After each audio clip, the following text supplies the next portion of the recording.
Loh, saya ini punya pengalaman pribadi. Saya ini kan kecelok orang alim. Itu kalau pernah ya saya itu berusaha ya pokoknya ya umumnya orang alim lah. Tenang, terus anteng, enggak gejlok-gejlokan. Itu enggak ada yang tanya. Saya mimpi ketemu beberapa ulama itu disalahkan.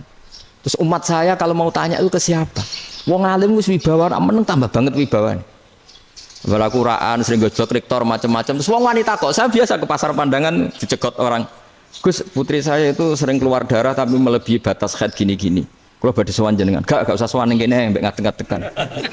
Terus tanya, yang haid berapa hari, Gus? Ya supaya rudat ilal adat. Adat sebelum dia punya penyakit istighadah itu berapa? 6 hari ya sudah, kembali 6 hari lainnya mustahadah, tetap sholat, tetap normal.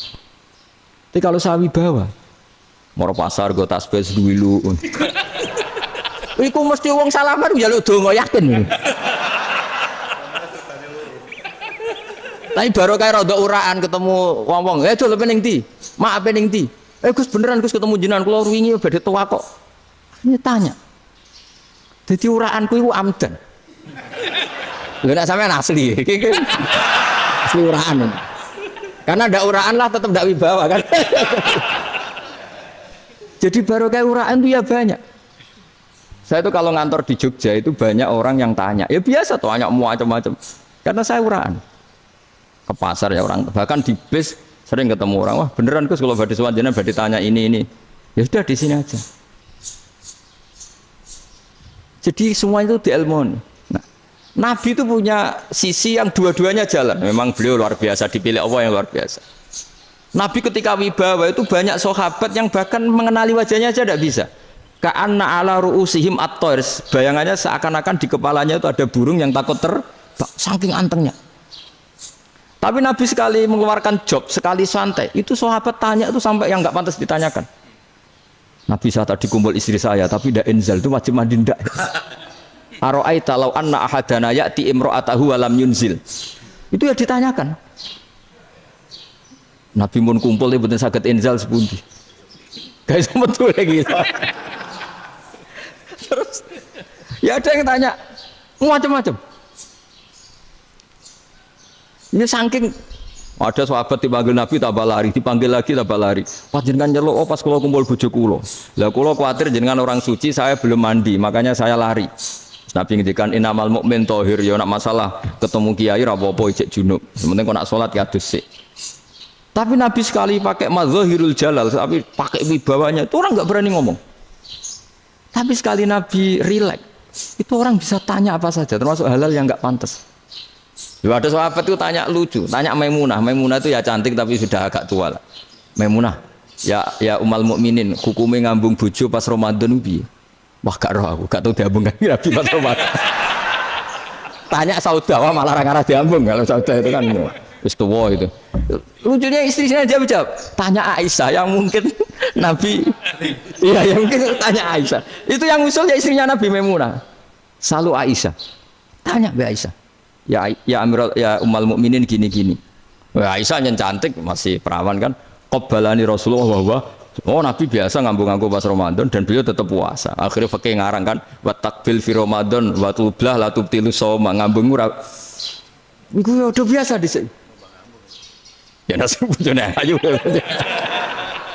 Nah ini artinya seasik itu gitu. Jadi garwane Nabi sing ngrasa rodok tuwa. Wah, aku ora tahu ya. Kok Aisyah. Serilek itu dulu itu. Maksudnya orang-orang Islam pertentangan itu. Maksudnya ini balik semua ini bedanya orang pesantren sama orang kampus. Kalau orang kampus mau cerita agama itu rahmatan lil alamin, tapi nyontokno rileke ora iso. Agama itu rilek, tapi nyontokno rileke ora iso. Mergo ya rapati ngaji. Contohnya ora iso, tapi mau gawe kaidah kok Islam itu rahmatan. Jadi Nabi itu lah, Allah juga gitu. Allah itu kalau sudah memperlihatkan mazahirul jalal, itu mbok malaikat Jibril rawani. Ketika Allah dengan mazahirul jalal. Tapi kalau Allah dengan mazahirul jamal, mazahirul apa? Jamal. Iku yo gojok-gojok kan ambek makhluk gojok. Yo buli-bulian cara sakniki. Ya sampean delok ning hadis syafaat itu, akhiru man dakhalal jannah atau akhiru man kharaja minan nar itu di beberapa judul. Ada seorang rojul yang ahli neraka ya, dintas baik pangeran, terus ditudono swarga. Gusti swarga ngiler tok ora wong wayu roh wis wong ngiler tok ngerjaluk Gusti mosok roh tok ora oleh mlebu jarimu asal mlebu metu kon neraka ora jaluk-jaluk meneh sumpah lho ya gak jaluk apa-apa meneh mboten Gusti sekali saya keluar dari neraka ndak akan minta apa-apa lagi wis wallahi la as'alu ghairaha mesti ghaira khoslah ghaira tilkal khoslah ya niku pokoke selain keluar dari neraka saya ndak akan minta lagi didono swarga wong do kelon seru wibet kan sing bojone elek kan dendam dadi ning swarga iku swarga wis macam-macam Gusti mosok roh tok ora oleh mlebu jarine ra janji ra njaluk meneh akhire ya wis didelokno neraka jadi pangeran jawabe gampang didelokno neraka roh neraka begitu menyakitkan begitu ngeri sudah Gusti saya ndak minta surga sementing enggak masuk neraka Rabbana srif anna adzab jahannam setelah lama itu diadepno swarga njuk mlebu swarga terus diadepno neraka akhirnya ya sudah saiki mlebu swarga gak apa-apa iku jawabe lucu atas taziu jenengan ngenyek kula mengkarwan ra di swarga kok mlebu swarga terus akhirnya mlebu swarga kan mlebu swarga tamanna sangen-angen sing mbok jaluk apa orang angen-angen yang indah-indah laka wa asratu amsal ya siku tak turuti wa asratu amsalih lan lipatan ke-10 jawab wong lanang ya lucu atas taziu bi wa anta rabbul alamin jenengan pangeran kok ngenyekan maksudnya wis karuan aku ora pantes terus dari pangeran la astaziu bika walakinni alama asya'u qadir aku gak ngenyek kowe pancen aku pangeran nuruti kowe iku iso jadi Allah sendiri ketika dengan madzahirul jamal itu malaikat ya ono sing wani bantah masyhur itu kan malaikat sing bantah pangeran atas alufia mayufsidu fiha wasfikut karena Allah dengan madzahirul jamal sing paling masyhur Nabi Musa itu ketika Nabi Mi'raj itu beliau kira-kira di langit keempat lah yang masyhur atau kelima ngelangkai Nabi Musa menangis ya Rabbi ini apa-apaan orang sing ja'a ba'di kemudian melangkai makom saya ini apa-apaan jadi Nabi Muhammad kan apapun hebatnya kan junior kok melangkai makom saya ini apa-apaan nggak fair ya? Sampai Nabi Muhammad itu tanya gini sama Jibril reaksi Allah gimana ketika melihat Musa seperti itu jawab malaikat Jibril lucu ya roh khiddatahu Allah sapal gayane Musa biar jadi lucu ya dibiarin aja sama Allah tapi yang jenenge Nabi Musa itu kekasihnya Allah tetap berkah bagi kita betul ketika setelah Mi'raj diwajibkan sholat 50 gentena Nabi Musa kelihatan nabinya sebenarnya Nabi Musa itu sebetulnya loh gak nguntungkan kita sebetulnya tapi yang nguntungkan sebenarnya tidak niat nguntungkan kita tapi nguntungkan Nabi Ibrahim kan di langit ke-6 keren lah konti jong ketemu Allah ngeten-ngeten kan sholat seket karena Nabi Ibrahim terkenal Nabi baik tidak bantah bareng Nabi Musa kenapa diceluk pangeran kula akan sholat ping 50 inna ummataka la tutiku dalik wah gak kuat umat serai-rai gak umatmu ora ngarah kuat 50 rokaat tapi sebenarnya Nabi Musa itu niatnya bukan membela kita fa inna ummati la umatku sing gagah-gagah ra iso meneng umat berarti sebetulnya ya, itu masih pakai gengsinya gitu. Wes ngono-ngono lah sementing kita untung ya. Sebetulnya dia itu gak terima wong umat saya aja yang lebih kuat gak kuat apalagi umatmu dan terus sebutin irji ila rabbika fas'alhu takhfif itu berarti Allah dengan madzahirul jamal sudahlah datang ke Allah minta keringanan Allah itu baik minta ambek Allah ya diringana mau 5 tok jadi cek 45 balik ke Nabi Musa piro 45 cek ra kuat umat wong umatku ra kuat jadi sebenarnya dia bilang umatku ra kuat lho cara Nabi Muhammad model wong Malang yo beda umatku mbek umatmu ribet kan itu lho Nabi Muhammad kan tidak seperti itu kan tidak punya akhlak Malang kan akhlak maksudnya akhlaknya mujur itu loh, akhlak yang baik gitu. Ya akhlak yang mujur, bukan yang malang gitu. Jadi Nabi ya manut. Tinggal 40 kan, dikurangi lagi 35 sampai 9 kali kan, masyhur itu. Ya kan kalau dikurangi 55 kan berarti turun naik kan 9 kali. Itu setelah 5 itu Nabi Musa cek usul masih ragu. Itu cara Nabi munggah nentek. Ini entek ya. Iya, doa tuntas betul. Bebas. Sebebas. Terus munggah ado-ado laupun. Ngapain itu? Akhirnya Nabi Muhammad sudah sampun ya kalimah Allah. Saya ini malu sama Allah. Sudah 9 kali. Sudah 9 kali dan diturutin Terus Jadi Allah kalau dengan madzahirul jamal itu Nabi Musa biasa nego sama Allah. Tapi ketika Allah dengan madzahirul jalal itu Nabi Musa enggak berani. Yaitu di hadis syafa'ah. Hadis syafa'ah ketika manusia datang ke Nabi Adam, ya tuna Adam. Ya Adam anta abul basar ngene isfa'li ana inda rabbik. Kamu saya minta mensafaati kita. Nabi Musa, Nabi Adam inna rabbi qad ghadibal yawma ghadaban lam yaghdab qablahu mislah wa la yaghdab ba'dahu mislah. Ini Allah sedang murka besar dan tidak akan murka seperti ini lagi. Sudah saya tidak berani, nafsi. Nabi Ibrahim enggak, termasuk Nabi Musa ketika di itu ya enggak berani. Karena Allah dengan madzahirul jalal. Itu Nabi Musa enggak berani. Sudah saya sendiri itu pernah salah. Yaitu saya membunuh seseorang yang enggak disuruh oleh Allah membunuh itu. Yang pas jotosi orang Kipti. Akhirnya datang ke Nabi Muhammad. Pas ke Nabi Muhammad, Allah dengan madzahirul jamal. Dengan madzahirul jamal sampai Kanjeng Nabi ngendikan analah saya akan memintakan syafaat kalian. Terus fa ahmadu rabbi bima hamida allamaniha rabbi. Saya muji Allah dengan pujian-pujian yang orang lain tidak tahu, hanya saya yang diajari, kata Rasulullah. Ya di sini menurut banyak ulama termasuk kitab yang saya baca, kenapa Muhammad sebagian namanya Ahmadu? Itu dari af'al tafdil fa Muhammadun ahmadu min ghairihi. Muhammad Rasulullah itu kalau muji Allah di atas cara mujinya Nabi yang lain. Jadi Ahmadu bukan dari fi'il mudhari' lil mutakallim tapi dari af'al apa? Tafdil. Fa Muhammadun ahmadu min ghairihi. Bahwa Kanjeng Nabi Muhammad sallallahu alaihi wasallam itu cara mujinya Allah di atas pujian para nabi. Makanya di sini Sayyid Ali Zainal Abidin kalau muji hamdal hamidin wa fauqa hamdil hamidin. Jadi pujian saya ini di atas rata-rata cara mereka apa? Memuji. Yaitu sirinya apa? Nabi itu tahu bahwa akhirat tidak bisa batasi Allah. Kamu tidak bisa nyemprit Allah. Allah, ini akhirat loh. Amal sudah tidak manfaat. Ingat itu. Tidak bisa seperti itu. Allah itu nggak bisa tunduk sama konstitusi yang bernama akhirat. Artinya Allah meskipun di akhirat tetap duwe hak yaf'alu ma yasa atau yaf'alu ma yurid. Enggak bisa kamu terus wah ini akhirat, amal ra iso dikirim wong mati, amal ra iso dikirim. Ya pangeran kok mbok atur. Kalau kita yang mengirimkan enggak bisa, tapi kalau Allah tetap bisa. Makanya ada kiai mengatakan kodok qadar ra iso dirubah, itu kamu. Makanya ada seorang kiai ditanya, kodok qadar ra iso dirubah sekali dicatat selesai. Jadi kiai tadi, tapi nak Allah iso. Dalile apa yang huwa ma yasha wa yusbit. Nah Allah ya iso, sing ra iso kan kita. Nah, Nabi itu tahu betul meskipun akhirat itu Allah masih bisa dinego saking baiknya. Akhirnya Nabi sujud, masyhur itu terus, ya Muhammad irfa' ra'sak wasal tuqa wasatu safa. Semat sirahmu angkat, kujo apa tak turuti. Terus semenjak itu Nabi minta apa? Syafaat. Artinya apa? Ketika Nabi lain berpikir bahwa akhirat ini membatasi amal karena sudah Nabi tahu betul kalau Allah tetap Allah yang enggak terbatas kekuasaannya, enggak terbatas rahmatnya juga saat di akhir.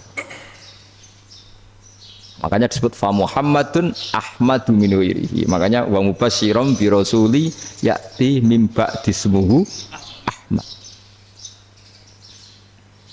Jadi makanya terus banyak GNU sing macam-macam lah. Ono sing potongane wedi itu hati-hati. Itu berarti makome madzahirul jalal. Ono sing amen guyon nek makome madzahirul jamal. Ono sing ra jelas ngene iki, secara jelas. Nak guyu buanter kok nangis yo buanter. Jebule urusan utang. Lah ini sudah yang udah. Jadi makanya yang rileks saja. Sebenarnya agama ini santai, rileks karena agama ini harus bifarohin wasururin. Enggak boleh agama ini dibawa dengan kekerasan, dengan antisosial. Karena agama ini harus kul bi fadlillah bi rahmati fa bidzalika falyafrahu, harus senang, harus rileks. Makanya saya jadi kiai itu senang takutnya gini. Sekali saya tidak senang jadi presiden buruk. Ternyata jadi wong alim ora enak, itu contohnya. Sampai merengut terus uripe susah, nanti orang tidak berani jadi orang alim. Makanya saya buktikan bahwa saya lebih bahagia dibanding rektor. Nanti orang ingin jadi rektor semua, ingin jadi orang alim. Saya pernah ketemu sekian rektor di Jogja tanya, Gus, kenapa jenengan bela-belain pesantren sampai segitu? Kan keren kampus NU, sekarang ada Unisma, ada NU Jogja, ada NU Jepara gini. Terus tak bilangin gini, sampai rektornya itu istighfar kan. Saya bilangin gini, ini sekaligus tak kasih tahu ini rektor Unisma ini. Tak bilangin gini, andai kan tidak ada kiai kayak saya itu Islam bisa tutup katanya. Kok bisa Gus? Misalnya ada perempuan haid faqal adat. Itu kalau untuk tahu hukumnya haid daftar dulu ke Unisma. Daftar dulu kan? Setelah daftar nunggu pelajaran haid. Baru tahu haid setelah 3 tahun dari masalahnya. Tapi baru kayak kiai ketemu saya di jalan, Gus anak kula nu haid ngeten-ngeten mboten normal hukumnya piye? Oh hukumnya ngene dibalekno ning adat. Ora usah registrasi, ora usah daftar. Jadi ya harus ada istighfarnya lah. Unisma juga harus istighfar, semuanya harus istighfar. Karena ada sisi yang nggak mewakili kebutuhan Islam. Tapi saya sebagai kiai juga istighfar. Karena fakta hukum mengatakan yang boleh jadi KUA yang jabat, yang boleh kemenak yang punya gelar. Dan ini yang mengawal Islam secara undang-undang karena mereka yang bikin. Nah karena kiai tidak punya gelar tidak bisa jabat di situ. Saya juga istighfar. Jadi tidak sampai untuk yang istighfar. Karena yang kebutuhan ini terwakili yang punya gelar. Tapi yang punya gelar juga harus istighfar tadi. Mosok kepen roh hukum haid dengan ini kuliah se. Ngentek itu aja nanti nunggu guru yang pas mata pelajaran itu. Ya, terus kapan dia sholat wong jawabannya belum ketemu. Tapi baru kayak saya kan ketemu di jalan tanya. Gus saya sering ketemu. Gus saya ini bapak angkat. Mau nikahkan putri saya itu gimana itu kalau cerita wali sebenarnya anak saya sok. Kalau nggak cerita nggak sah karena saya bapak angkat. Itu banyak. Hanya tak akali ya sudah wali yang sebenarnya taukil pada hakim tanpa diketahui tapi hakikatnya itu taukil hakim. Itu kan tidak gampang. Dan tapi kalau tanyanya di kampus registrasi dulu, daftar dulu, baru tahun berapa ada pelajaran itu? Semester 5 baru tak. Iya kan? Semester 5 ya? Iya. Oh, itu kan. Jadi jangan kira terus sistem Unisma itu yang terbaik di dunia, tidak juga kan? Tidak juga. Dan sistem-sistem yang lain maksudnya ada aja. Tapi sistem kiai loh, Bamun juga sering pesen saya, kowe kudu seneng pegawai negeri. Piye sing jaga agama pegawai negeri. Kemarin pas acara 7 harinya Gus Robasa matur itu di depan para kiai. Setelah saya jadi kiai ya itu nyata. Islam di Papua, di NTT yang bawa siapa? Dokter negeri, ya kan? KUA negeri. Barokahnya mereka negeri dijamin negara kan? Barokahnya Muslim berkebutuhan Islam. Akhirnya bikin musola di situ, bikin masjid. Bahkan di Korea Utara itu ada masjid bawaan duta besar. Karena banyak duta besar Muslim berkebutuhan masjid. Yang bisa gini itu yang negeri apa yang swasta? Negeri lah. Di sini kiai tidak mewakili semua kebutuhan apa? Islam. Tapi kampus juga enggak, kampus Islam sekalipun tidak memenuhi semua kebutuhan Islam tadi. Masa orang tanya kan nunggu semester berapa tadi? Semester 5 masih daftar dulu. Nunggu pelajaran itu. Payahnya pas ketemu dosennya, saya tidak pernah ribet kan? Dosennya cowok gitu. Jadi sudahlah, makanya ini, iya makanya ini kan bentuk kearifan. Jenengan ngakui fungsi kiai kayak saya itu bentuk kearifan. Saya juga ngakui jenengan ini butuh kearifan. Saya sering didolani KUA itu. Itu rata-rata ya didikan kiai. Kompilasi hukum Islam itu banyak ya, janda cantik. Contohnya harus cantik, kalau jelek nggak mungkin terjadi kan. Ada janda cantik kebetulan suka kawin tapi takut zina. Saya ulang lagi suka kawin tapi takut. Itu seringnya gitu Pak Rektor. Jadi dia kawin bosen bilang ke KUA, Pak saya sekarang mau nikah sama ini. Loh, tapi kamu mau punya suami. Ya tapi kan nggak tercatat Pak. Itu KUA-nya rata-rata itu nggak berani. Meskipun nggak tercatat karena secara fikih meskipun nggak tercatat tetap dia seorang perempuan yang bersuami, maka nggak boleh nikah sama orang lain. Jadi coba kalau nyuwun sewu KUA hanya ngikuti hukum formal, yang penting di catatannya nggak punya suami, ya dinikahkan saja kan. Tapi mereka enggak, karena didikan kiai enggak berani. Artinya gini, kalau hanya pro hukum catatan sipil, maka ini dinikahkan bisa karena enggak tercatat. Tapi secara hukum santri enggak bisa dong menikahkan perempuan sing dadi zaujin yang punya suami. Nah, ini barokahnya kerjasama yang baik. Jadi di masyarakat itu tertanam didikan kiai, nggak boleh nikahkan perempuan yang bersuami. Tapi di KUA ngikuti hukum formal. Dan di Indonesia itu KUA itu rata-rata konsultasinya ya sama kiai. Sehingga ya nggak berani akhirnya meskipun aku wedi mlebu neraka, Mbak, gak iso. Dan itu banyak. Seorang lagi ya, makanya ini kan pesantren itu nggak boleh mati. Orang kiai-kiai kayak saya nggak jelas-jelas itu harus lebih jelas lagi. Karena ini yang on time, yang online, yang siapa saja bisa tanya. Saya itu SMS saya itu nggak punya HP WA. HP jadul itu SMS-nya tiap hari tak berapa. Orang yang tanya dari Kalimantan, dari Aceh.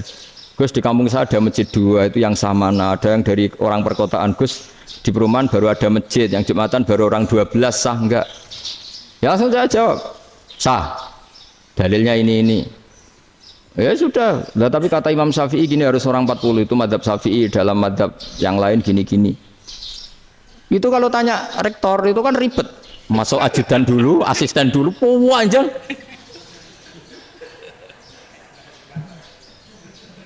Wah itu kan ribet kan? Manggil dosen dekan VAI dipanggil, dekan VAI nggak mau langsung jawab, cari dosen yang nekuni itu. Usul fikih saya nekuni itu baru seminar, nunggu dulu Mbak ini orangnya baru. Panjang kan? Bisa tutup Islam kalau kesuwen. Coba kalau tanya kiai kan enggak ketemu di jalan. Dulu Mbah Zubair kata Mbah Mun. Saya termasuk santri yang diapresiasi Mbah Mun. Dhisik Mbah Zubair ya ngono, anak nong takok wis sowan gak oleh. Gak takok ning kene. Ya biasa ditanya orang ngadeg-adegan. Ya alhamdulillah ilmunya cukup, kalau gak cukup ya kok sik. Jadi sebetulnya orang sopan itu ya agak ada yang ditutupi sebetulnya.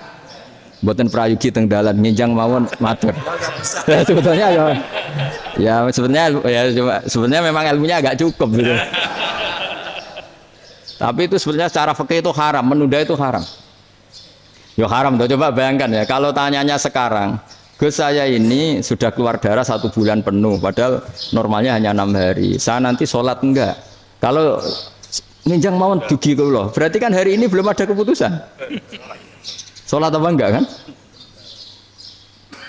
Tapi karena modus tadi, boten prayogi nggih ngendikan ngoten teng dalan ngenjang tengen kula. Itu kemungkinannya 2, sopan atau goblok itu saja. Kayaknya kalau sopan enggak lah. Kayaknya enggak lah kata. Karena secara fikih itu jelas haram. Bagaimana mungkin sesuatu yang harus dipraktekkan nanti duhur dijawab besok, berarti duhur, asar sampai subuh belum ada jawaban, berarti nggak ada sholat kan? Ya, makanya dibutuhkan orang-orang alim yang kultural seperti ini, dan NU menghormati kultural. Tapi Mbah Mun juga sangat menghormati Islam formal karena tadi produk-produk formal itu bisa dilembagakan oleh negara dan itu kita ikut untung. Makanya Mbah Mun itu kalau punya tamu KUA, punya tamu polisi sampai pejabat itu.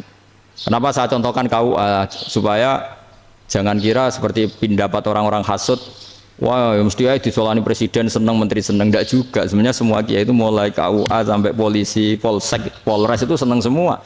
Karena sama-sama diajak mengawal bangsa ini, diajak mengayomi semua masyarakat. Tapi kadang-kadang masyarakat ngeritiknya, jenenge kiai disolani menteri ya senang presiden. Padahal yang sowan kiai itu ya mulai KUA, Kapolsek, kepala desa, RT, Mudin. Itu Mudin kalau tanya ya lucu-lucu. Gus kalau nate nyembelih pitik kemanian, pitik gue gede.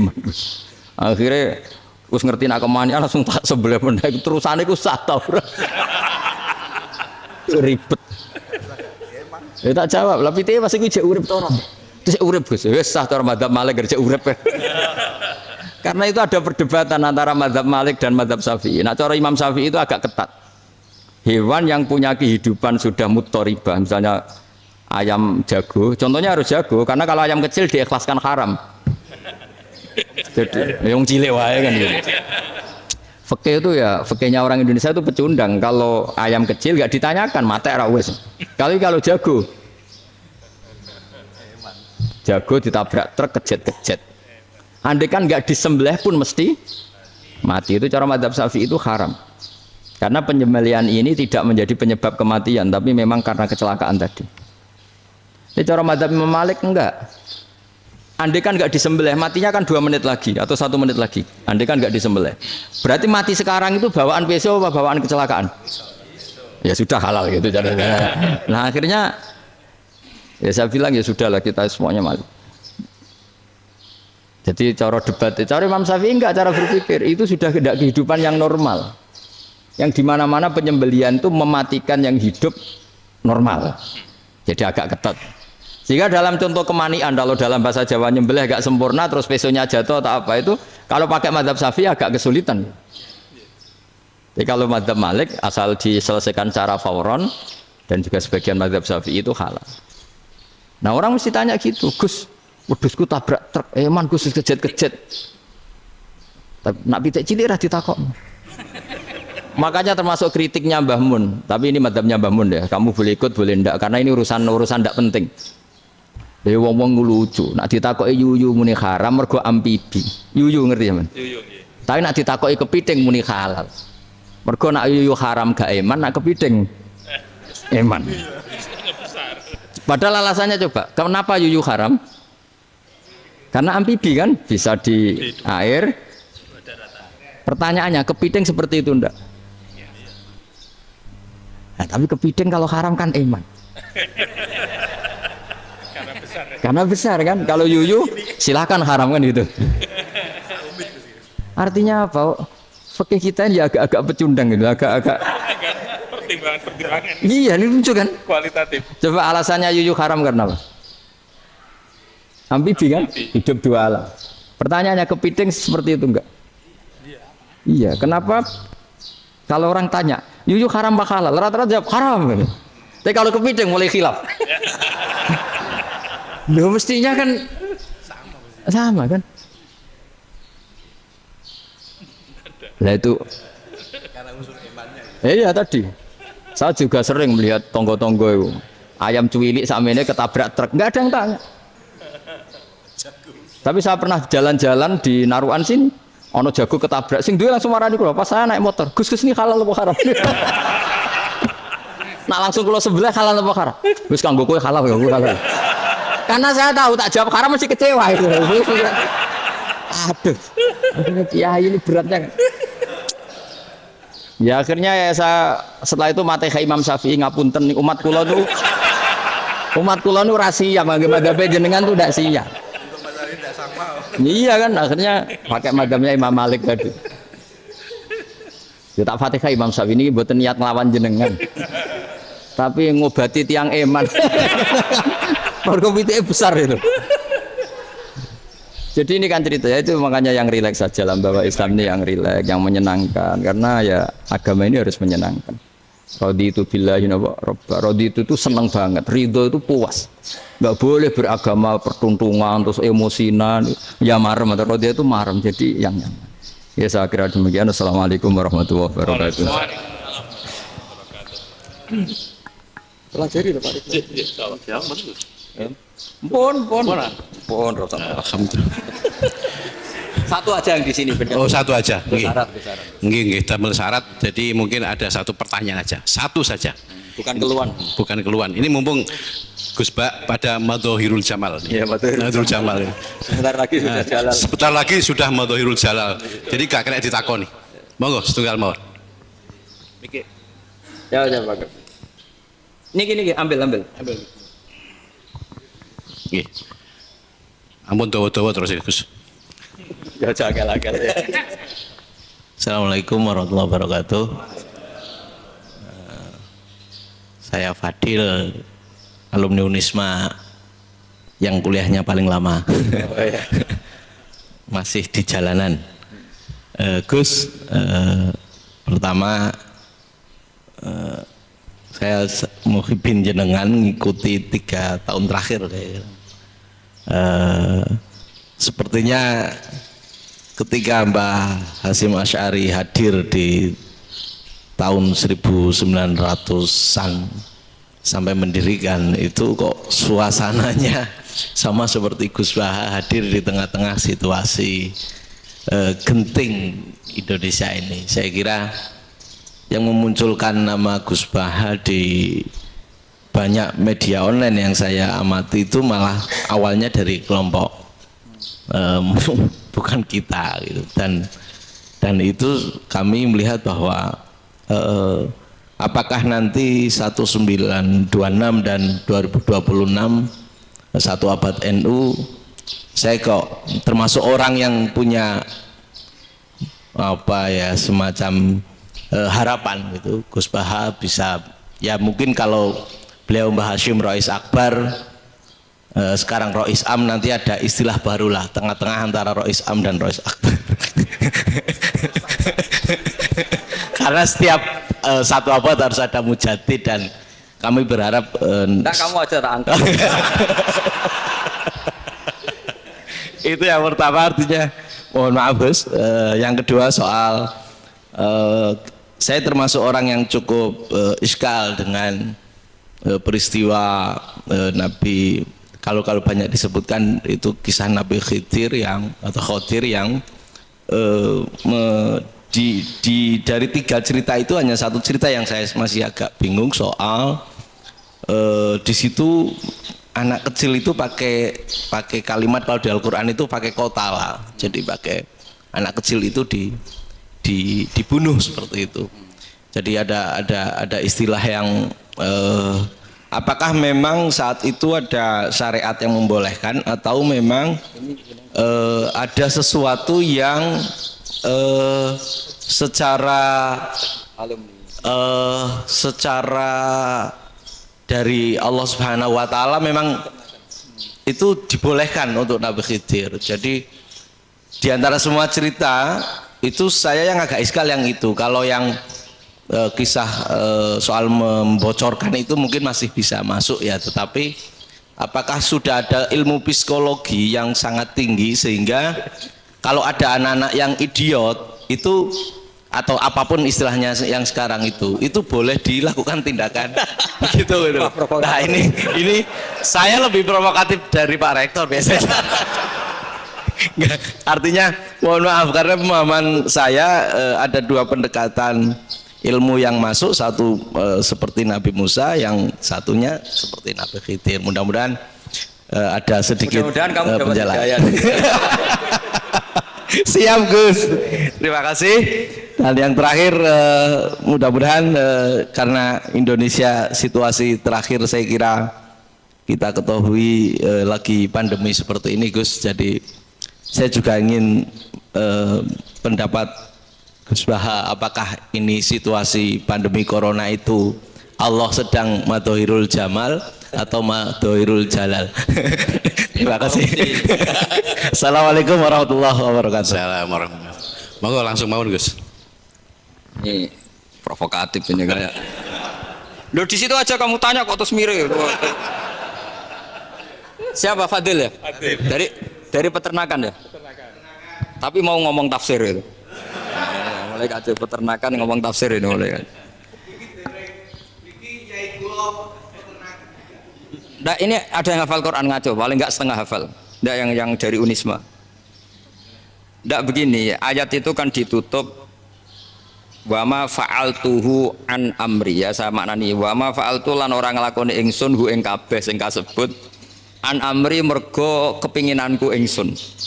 Jadi saya melakukan itu semua bukan karep saya sendiri. Jadi Khodir sendiri itu kamu untung enggak nekuni tafsir. Kalau nekuni tafsir yang kamu soal bukan Nabi Khidir, karena Nabi Khidir itu hanya satu orang.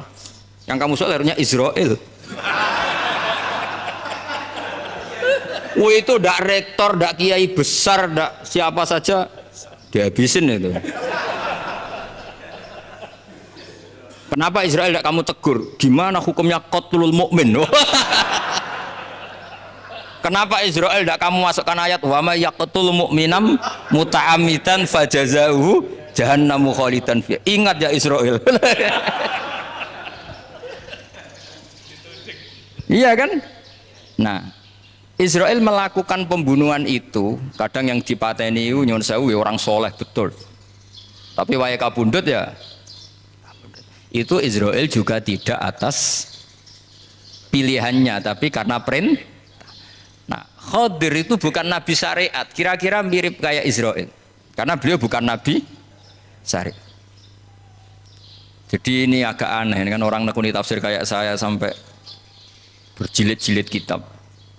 Saya kemarin mata saya agak sakit karena saya nangis itu sudah 2 hari. Bukan mikir sampean tapi mikir ilmu ini harus ada yang mempertahankan. Karena apa ya, nekuni ilmu itu kan ribet. Kalau yang nekuni ilmu terus dosen terus rektor itu ya agak ada fasilitasnya. Kalau nekuni ilmu kiai itu naruh keramat kan taqabbal wa minna minkum taqabbal ya karim. Iya, tapi saya alhamdulillah keramat jadi ya tetap hidup itu. Saya ulang lagi ya. Harusnya Mas Fadil itu kalau nekuni itu yang disoal tuh Nabi Khidir. Nabi siapa? Apa malaikat siapa? Israel. Karena itu korbannya lebih banyak. Pertanyaannya, Israel kena enggak oleh aturan ayat wa may yaqtul mu'minam muta'ammidan fajazahu? Kan enggak. Karena semua itu wa ma fa'altuhu an amri. Saya lakukan ini. Mungkin ngaji kamu enggak khatam sih mau delok fakotalah itu. Itu Nabi Khidir pasti tersinggung, enggak baca belakangnya itu. Ya karena jurusan peternakan itu. Atau salah gurunya yang ngajar. Daripada nyalakan satu orang mendingan dua ya. Jadi kalau ngaji itu khatam sehingga ngerti ayat itu kan ditutup wa ma fa'altuhu an amri. Nah, menurut Ibnu Hajar Al-Asqalani yang nyarai Bukhari dan ketika itu cerita tafsir ayat itu, wa hadza dalilun ala anna Musa afdhalu minal Khadir. Justru ayat-ayat itu menunjukkan Musa itu lebih utama ketimbang Nabi Khidir, karena Nabi Khidir monoton melakukan apa saja yang diperintahkan Allah, sementara Musa tetap dengan gugatan syariatnya. Beliau gak terima ada orang main membunuh. Aqtal tanafsan zakiyatan bi ghairi nafas laqad ji'ta syai'an nukra. Nah, sur'atu Musa ila nahyil munkar itu menunjukkan beliau Nabi ulil azmi. Jadi Nabi Musa langsung sikap, wah ini tidak benar kamu, padahal sudah ada perjanjian, kamu tidak boleh bantah. Tapi Nabi Musa lebih ngeboti syariat, lebih memihak syariat, nahi mungkar itu wajib. Justru itu menunjukkan derajatnya Nabi Musa faqal Khadir. Makanya Nabi Musa tetap gugat, nggak bisa dong, ini nafsan zakiyatan kok kamu bunuh. Maka itu jadi ilmu. Nabi Khidir pada akhirnya nyuwun sewu ya tidak bisa jawab. Makanya beliau menutup wa ma fa'altuhu an amri. Sebenarnya saya sendiri itu ya tidak punya alasan.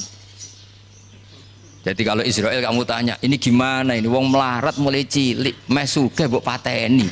Mbok yo baro ben sempat sugih gitu. Ini kuliah paling lama urung sempat urip penak. Nah itu kan mbok yo mateni wong kira-kira lah nek wis sempat mapan sempat.